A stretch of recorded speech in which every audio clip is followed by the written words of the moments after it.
Hello, my name is Joan Schneider. I have been the Executive Director at the Center for Deafblind Persons since November of 2009. People often ask me how I become interested in working with people who are deafblind. All I can say, it has been quite the journey, and I would like to share my story with you. I am originally from New Richmond, Wisconsin.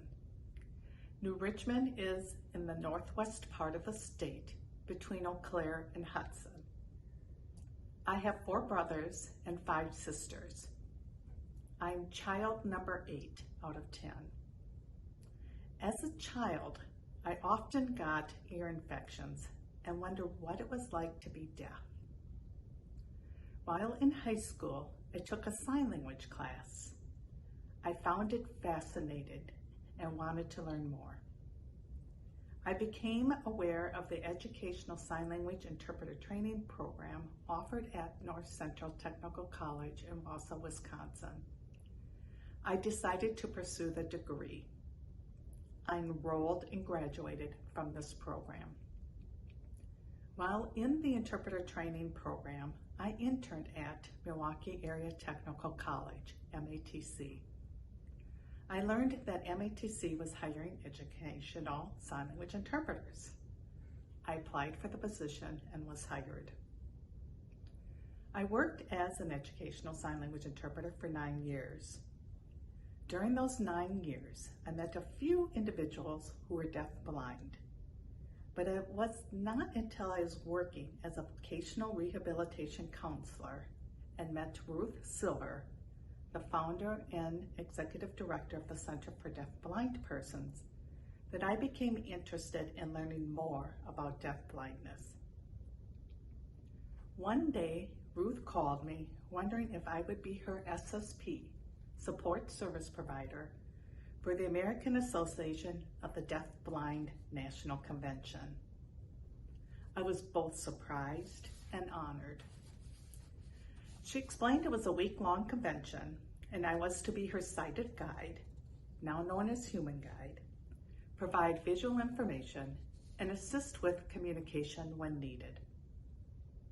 I said I would talk it over with my husband and get back to her the next day. When I talked to my husband, his response was, "If you want to get on a plane for the very first time with a woman who is totally blind and hard of hearing, you go right ahead." He was right. I'd never flown before. The next day I called Ruth to let her know I would be her SSP, but she needed to know that I had never been on a plane before. Ruth's response, "I will hold your hand." Ruth and I spent the whole time together at the convention. I was her roommate in addition to being her eyes and ears. Fortunately, we were very compatible. There were over 300 other individuals who were deafblind attending this convention. Some of these individuals had 2 to 4 support service providers. The various forms of communication I observed at this convention was awe-inspiring. Ruth knew I was attending a weekend college program at Alverno College for a degree in business management and computer studies while working full-time. In November of 1994, Ruth recruited me to be her administrative assistant at the Center for Deafblind Persons. For 4 years, I worked with Ruth Silver and Juliet Welch. Juliet was Ruth's original assistant and aided Ruth in starting the center. The mission of the Center for Deafblind Persons is to provide the needed training and services to individuals with the dual sensory loss. In addition, presentations are conducted to increase awareness of and educate the community at large about deafblindness. In May of 1988, I obtained my bachelor degree from Alverno College. In November of that same year, I resigned from the administrative assistant position at the center to experience the corporate world. In 2002, Ruth contacted me asking if I would assist with grant writing. I became known as the night owl of the center since I worked my regular job during the day and came to the center at night to write grants. When I learned in 2009 that the center was looking for a new executive director, I told my husband I just want one job. I applied for it and got the job.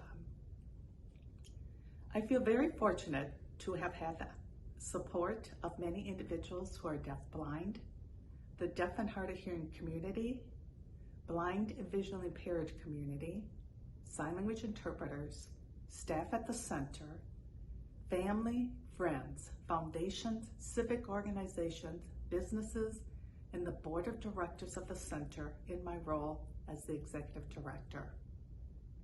One thing I do know, it takes a village to provide the needed services and support for individuals who are deafblind to live independent and productive lives.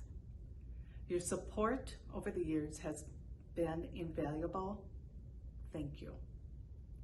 As for what I like to do, I like to sing, cook, bake, walk, and bike. I enjoy the step aerobics class I am taking, even though I struggle. Originally, I struggled due to being so out of shape. Now it is because of my hearing loss. My ability to maintain balance is challenged while doing some exercises. I am hard of hearing and wear 2 behind the ear hearing aids. I have taken a few painting classes and enjoy them.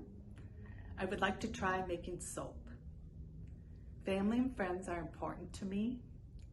Finally, yet importantly at times, I like to just sit and watch nature and the world go by.